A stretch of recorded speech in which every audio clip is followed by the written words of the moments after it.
Selamat malam Bapak dan Ibu guru beserta praktisi pendidikan beserta semua teman-teman guru hebat yang ada di sini. Selamat malam. Masih di mute?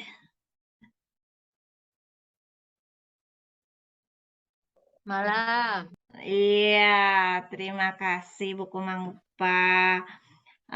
Selamat malam, tiang aturkan panganjali umat, Om Swastiastu. Om Swastiastu. Terima kasih banyak. Nah, saya ucapkan terima kasih banyak pada Bapak dan Ibu karena telah meluangkan waktu mengikuti ruang kolaborasi dalam budaya positif yang tiang paparkan hari ini. Nah, sebelumnya mungkin ada teman-teman yang belum masuk room ya. Kita tunggu aja. Kita mulai ya. Saya mulai share screen ya.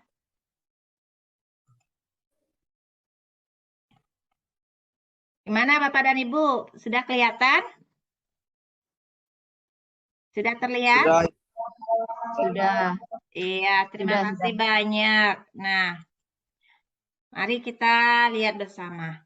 Nah, perkenalkan, mungkin Bapak Ibu guru sudah mengenal saya. Saya Kadenopiartini. Hari ini saya akan memaparkan tentang penumbuhan budaya positif. Mari kita wujudkan merdeka belajar melalui budaya positif. Ayo Bapak dan Ibu kita berkolaborasi, tergerak, bergerak, dan menggerakkan.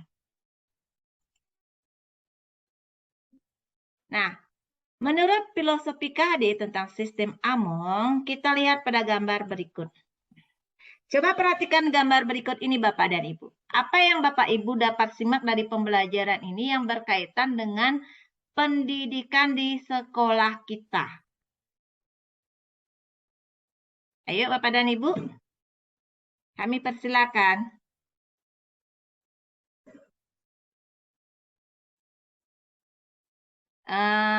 Mungkin Bu Komangpa?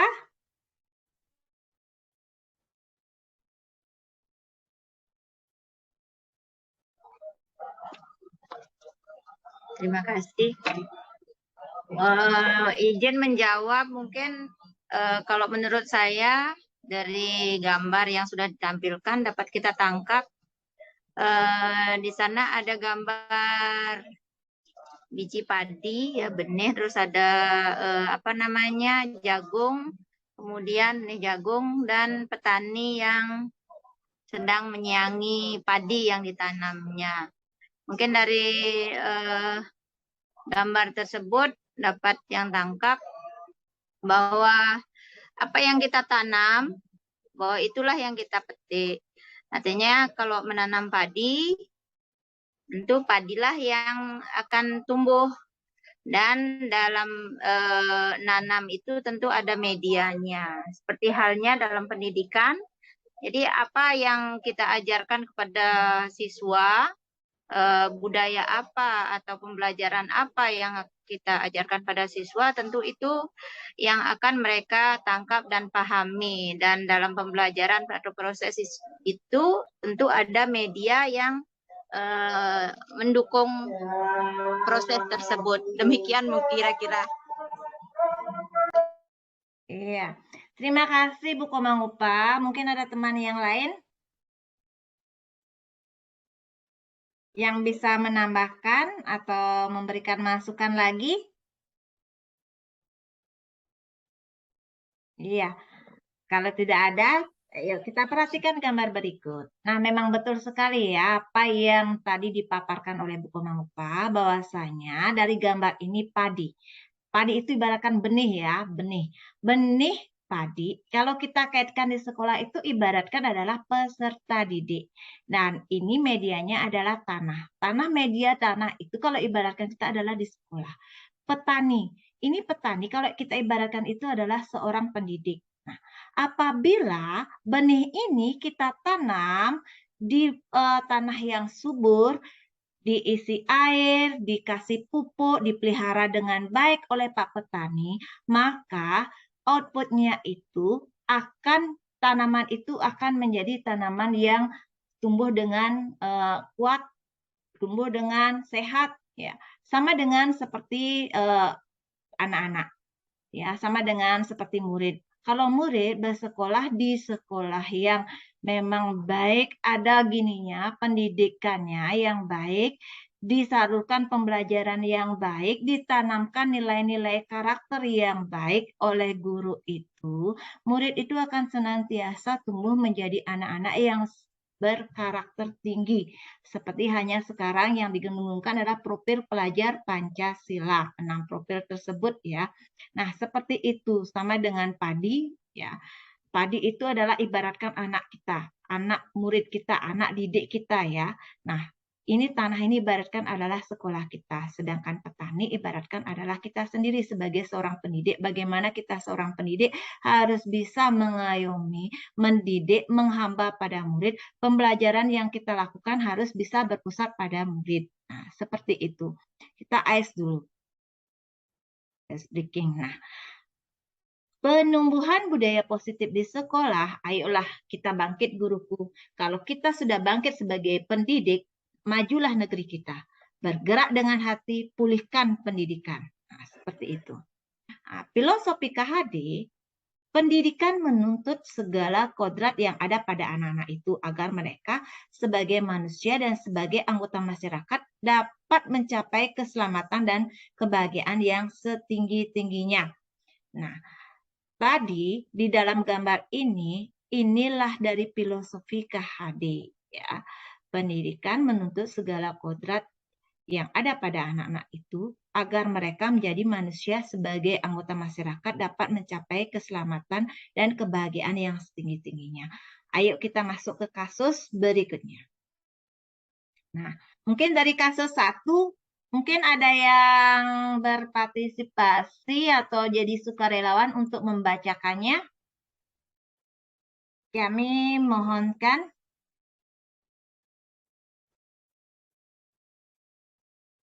Mungkin Bu Widya ya?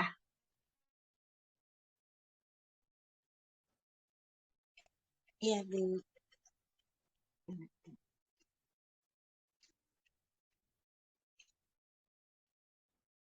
Budi adalah murid kelas 6 di SD Negeri 3 Bungkulan. Budi sangat gemar olahraga pencaksilat dan terpilih menjadi atlet untuk mewakili kabupaten dalam lomba di tingkat provinsi.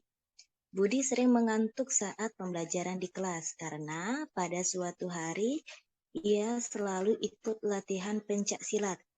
Pada saat ada ulangan umum, Budi terlihat oleh guru sedang menyontek jawaban dari temannya. Setelah selesai ulangan, guru menghampiri Budi dan menanyakan alasan menyontek.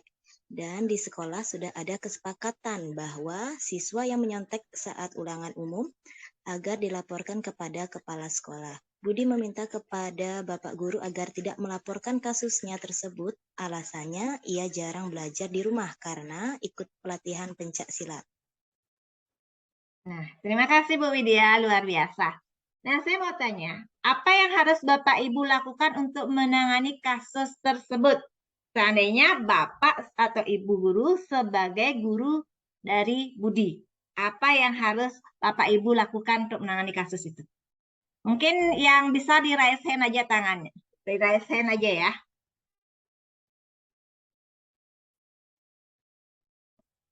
Apa yang harus Bapak Ibu lakukan untuk menangani kasus itu? Budi dia menyontek jawaban dari temannya. Ayo. Ya, mungkin Pak Dean. Pertama, menurut saya dari kasusnya si Budi ini adalah kita berikan dia motivasi dulu bahwa menjadi seorang atlet itu penting. Tapi tidak cukup sampai di atlet, kita juga perlu modal untuk tingkat kognitif atau intelektual juga harus diimbangi. Jadi berikan dia motivasi bahwa keduanya perlu atau sama-sama penting.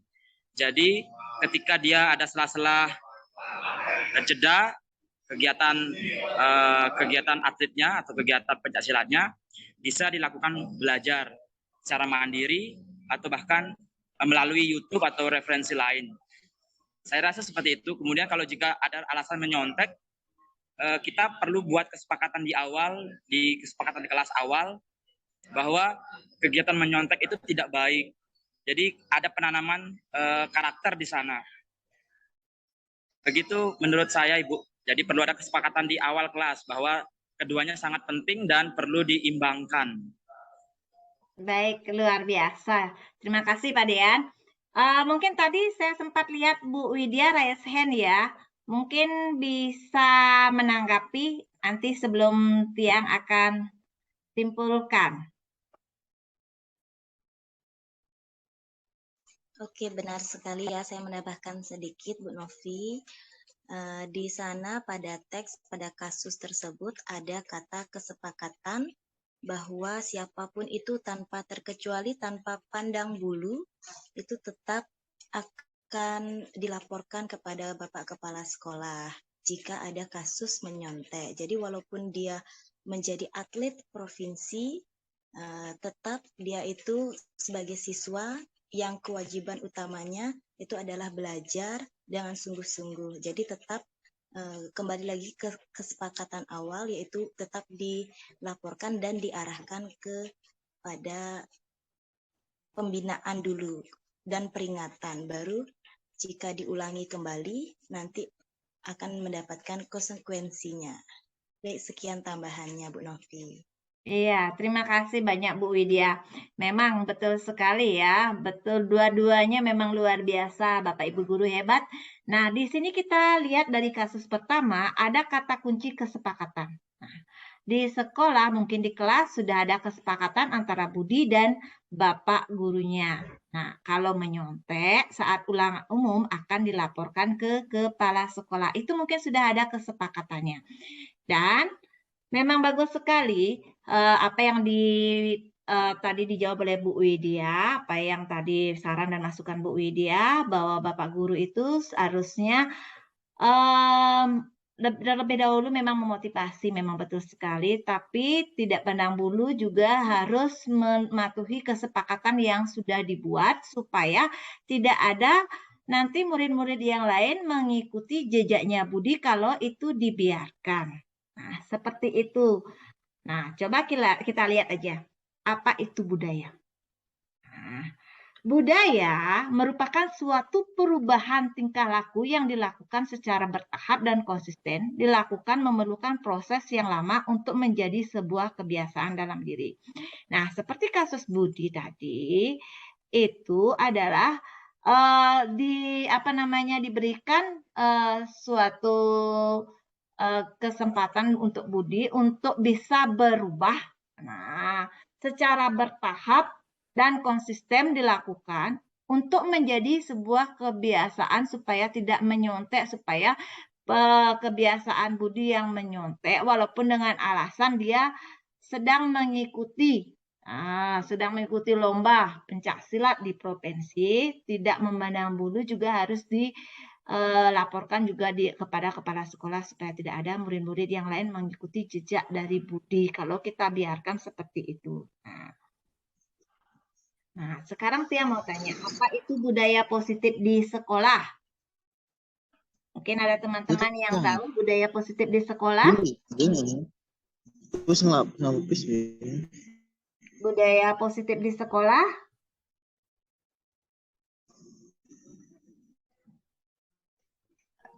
Datang tepat waktu, Ibu. Iya, datang tepat waktu. Iya, termasuk budaya positif juga. Ayo, apa lagi? Senyum, salam, sapa, Bu Novi. Iya, senyum, salam, sapa, salim, sopan, santun, luar biasa. Berdoa sebelum melaksanakan kegiatan. Iya, berdoa sebelum melaksanakan kegiatan. Iya, terima kasih ya Pak Dian, Widya, dan Bu Komang Upa. Nah, mari kita lihat selanjutnya.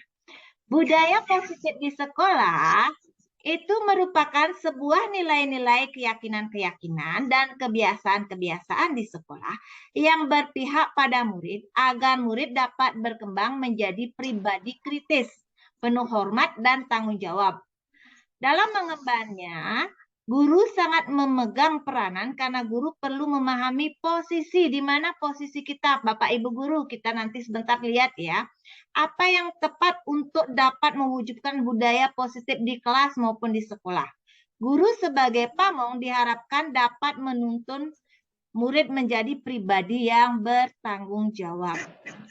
Seperti itu, Bapak dan Ibu. Sekarang kita lihat posisi kontrol guru. Menurut Ghosh, ada 5 posisi kontrol guru, yaitu guru sebagai penghukum, guru sebagai pembuat rasa bersalah, guru sebagai teman, guru sebagai pengontrol, dan guru sebagai manajer. Nah, kita lihat tabel berikut. Kalau posisi guru, kontrol guru, sebagai penghukum, guru akan melakukan tindakan memarahi. Kamu ini seperti ini. Nah, seperti itu contohnya. Mengkritik, menyakiti, melakukan tindakan keras. Dan perkataannya, kalau kamu melakukan ini pasti seperti itu perkataannya, dia agak kejam ya untuk murid. Akibatnya, murid tidak peduli dengan gurunya atau tugas sekolahnya. Dia akan abai, dia akan cuek ya, karena terlalu dikerasin. Nah, pola perilakunya, perilaku melanggar yang berulang sebagai bentuk perlawanan. Nah, motivasi yang berkembang itu adalah motivasi dari luar ya, karena dari motivasi dari luar dia. Nah, tidak mau dari dirinya sendiri untuk berubah. Kalau guru sebagai pembuat rasa bersalah, semua kesalahan-kesalahan siswa, pelanggaran-pelanggaran yang dilakukan siswa didiamkan saja. Hanya menceramahi dan membuat rasa bersalah. Cuma katanya seperti ini aja, Bapak Ibu kecewa dengan tingkah kamu. Nah, bagaimana kalau orang tuamu tahu? Nah, seperti itu. Akibatnya, murid itu akan merasa dirinya bodoh atau nakal dan merasa dirinya serba salah. Saya bersalah sekali, seperti itu. Dan pola perilakunya dia akan rasa rendah diri, kurang percaya diri, cemas dan khawatir salah. Apa-apa untuk tindakan selanjutnya dia akan berpikir, takut salah, takut salah. Murid cenderung akan diam saja. Dia tidak akan percaya diri. Dan motivasinya pun dari motivasi intrinsik. Nah, kalau guru sebagai teman, dia selalu membuat permakluman dalam tindakannya. Murid tak melanggar. Ibu maklumi aja, mungkin kamu sedang begini, seperti itu kalau sebagai teman. Lakukanlah demi Bapak dan Ibu. Nah, kalau perkataannya seperti itu, akibatnya guru merasa guru adalah teman yang bisa memaklumi kesalahannya. Besok lagi berbuat kesalahan, kita maklumi. Itu adalah guru sebagai teman. Terus menjadi lemah. Dia akan tergantung pada Bapak dan Ibu guru kalau posisi guru sebagai teman. Cenderung menunggu apa yang Ibu katakan itu yang akan selalu didengarkan. Guru yang lain tidak akan didengarkan, diajukan. Nah, motivasinya pun motivasi intrinsik. Nah, sekarang guru sebagai pengontrol, dia akan selalu memantau, mencatat. Anak itu kan melanggar, dia akan dipantau dan dicatat. Nah, perkataannya, kamu sudah tahu kan aturannya apa? Nah, pasti seperti itu. Akibatnya, murid akan mempertanyakan konsekuensi perbuatannya. Dia akan bertanya konsekuensi perbuatannya itu apa. Terus orientasi pada ganjaran atau hadiah. Dia hanya berorientasi pada ganjaran atau hadiah. Itu adalah guru sebagai pengontrol. Muridnya itu berorientasi pada hadiah aja. Kalau nanti anak-anak kalau dapat ini, dapat hadiah seperti ini. Seperti itu aja nanti kalau guru sebagai pengontrol. Terus motivasinya adalah intrinsik. Nah, sekarang yang terakhir adalah guru sebagai manajer. Dia akan bertanya dalam membuat kesepakatan. Apa sebenarnya harapanmu? Nah, akibatnya apa yang bisa saya lakukan untuk perbaiki? Siswa itu pasti kalau sudah melakukan kesalahan, dia kalau posisi guru sebagai manajer dalam menyelesaikan suatu permasalahannya, siswa itu pasti akan berusaha berpikir, menimbulkan motivasi intrinsiknya untuk berpikir apa yang saya bisa lakukan untuk memperbaiki kesalahan saya. Seperti itu. Itu motivasi dari gurunya ya. Nah, itu motivasi intrinsik. Nah, sekarang lagi hukuman dan konsekuensi sebagai guru yang mana mesti menerapkan budaya positif. Nah, di sini disiplin positif adalah sebuah model disiplin yang difokuskan pada perilaku positif murid agar menjadi pribadi yang penuh hormat dan bertanggung jawab. Disiplin positif mengajarkan keterampilan sosial, emosional, keterampilan kehidupan yang penting dalam dengan cara penuh hormat membesarkan hati, tidak hanya bagi murid tetapi juga bagi orang dewasa. Kriterianya adalah bersikap tegas, membantu murid merasa dihargai, memiliki komitmen untuk mempertimbangkan efektivitas dan dampak jangka panjang. Ingat Bapak Ibu posisi kita.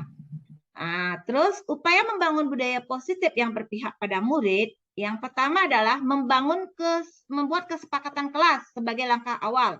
Di dalam kelas kita harus membangun kesepakatan kelas, apa konsekuensinya kalau siswa melanggar, seperti itu. Yang kedua, menciptakan visi sekolah untuk membangun budaya positif yang berpihak pada murid. Yang ketiga, membudayakan literasi sepanjang hayat. Yang keempat adalah program adik asuh dan kakak asuh. Nah, selanjutnya bisa mengembangkan sekolah literasi dan numerasi berbasis Chromebook. Nah, seperti itu untuk budaya positif yang berpihak pada murid. Nah, seperti yang gini kan di kelas, ya. Kita sudah membuat kesepakatan kelas. Dalam kelas diisilah di sana kesepakatan kita bagaimana kita menumbuhkan karakter baik. Nah, seperti ini gambarannya Bapak dan Ibu. Nah, dalam disiplin positif juga.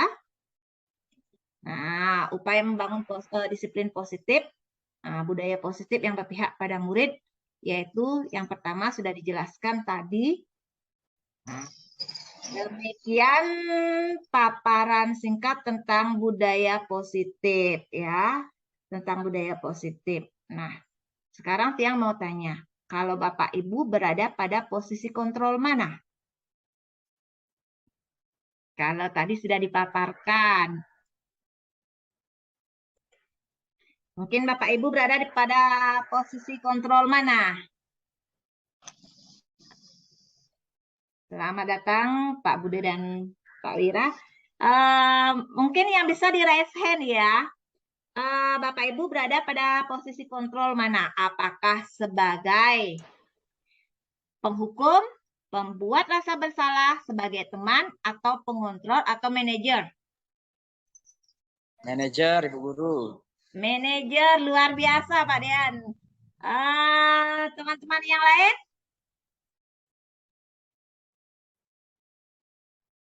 Ayo, teman-teman yang lain gimana? Sebagai apa? Bu Widya, Bu Maupa, Pak Dewa, Pak Bude. Kalau Tiang ada beberapa hal yang sebagai pengontrol dan ada juga beberapa hal yang sebagai manajer, Bu Novi. Luar biasa, sudah masuk berarti ya. Posisi kontrol dan manajer ya. Apakah teman-teman masih ada yang sebagai teman? Posisi kontrolnya?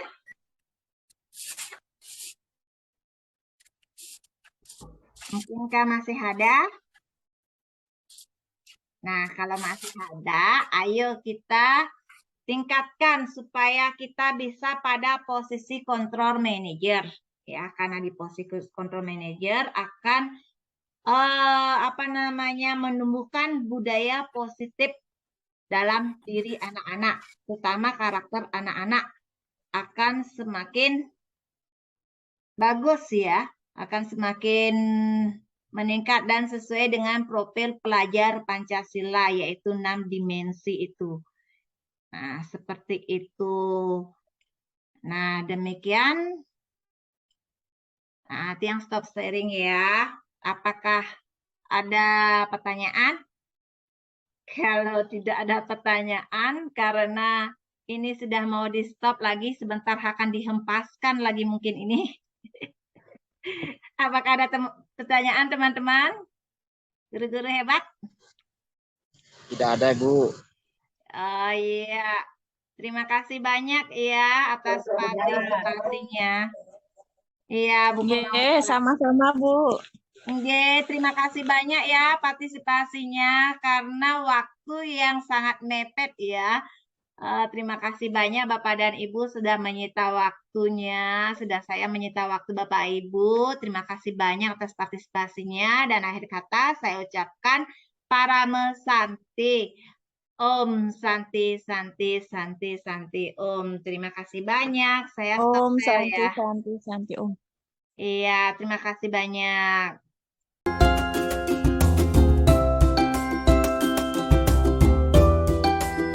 Diri adalah mengendali umat.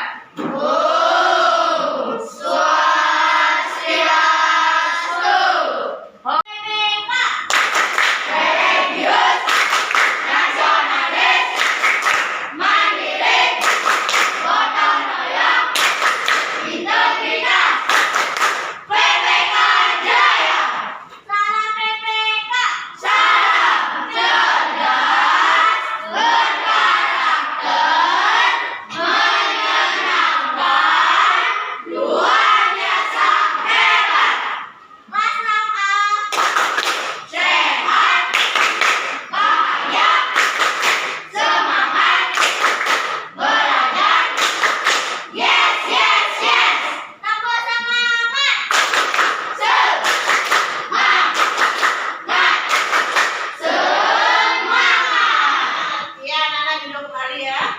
Depan ya. Hari ini Ibu akan meninjau kembali tentang kesepakatan kelas yang sudah kita buat. Masih ingat anak-anak? Masih. Kita tinjau kembali kesepakatannya. Anak-anak yang buat sendiri ya. Nah, ini kesepakatan kelasnya ya. Kita tinjau kembali. Ada yang saling menghargai, jangan buang sampah. Kita tinjau kembali anak-anak. Dari kelompok 1, diambil dulu kesepakatannya. Ya.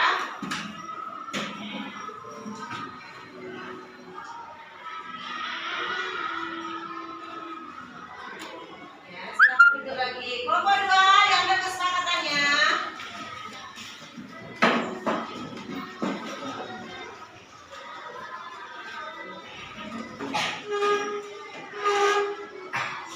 Ya, kelompok 3.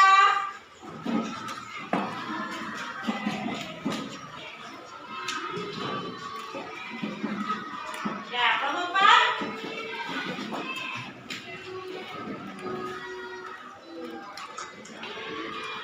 Hari ini kita akan mengulang membuat kesepakatan sesuai dengan nilai-nilai dan kata-kata yang sopan yang sudah pernah Ibu ajarkan. Siap anak-anak? Siap. Tambahin yang lebih bagus ya, sesuai dengan apa kesepakatan kita ya. Nah, sekarang Ibu bagikan posternya ya.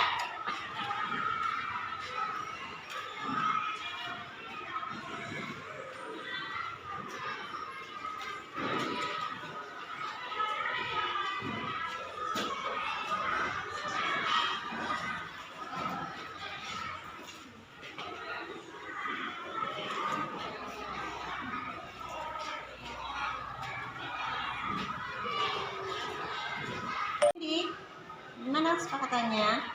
Kalau tidak masuk mengirim surat. Oh, kalau tidak masuk mengirim surat. Kalau Ayana? Menerapkan pembelajaran yang menyenangkan. Oh, Ayana maunya pembelajaran yang menyenangkan. Kalau Adi? Menjaga kebersihan kelas tugas bersama. Menjaga kebersihan ya. Ingat anak-anak ya, kesepakatan kita yang dulu juga menjaga kebersihan kelas adalah tugas kita bersama. Iya, pintar sekali. Selesai anak? Sudah. Luar biasa, pintar sekali. Kalau Arya apa kesepakatannya? Hak hidup pada tempatnya saat makan. Iya, berarti apa? Tidak boleh apa? Tempat duduk. Tidak boleh? Tidak tempat duduk berarti ya. Dia harus tetap duduk pada tempatnya saat pembelajaran. Berarti anak-anak harus sepakati bersama tidak boleh pindah tempat duduk. Terus Anda gimana nak? Bermain di luar kelas saat jam istirahat. Iya, bermain di luar kelas saat jam istirahat. Nah, Anda bersikap peduli terhadap teman. Nah, sekarang kita tempelkan ya kesepakatan kita bersama karena sudah disebutkan satu persatu. Kita tempel lagi kesepakatannya mulai dari kelompok 1. Kita kelompokkan ya.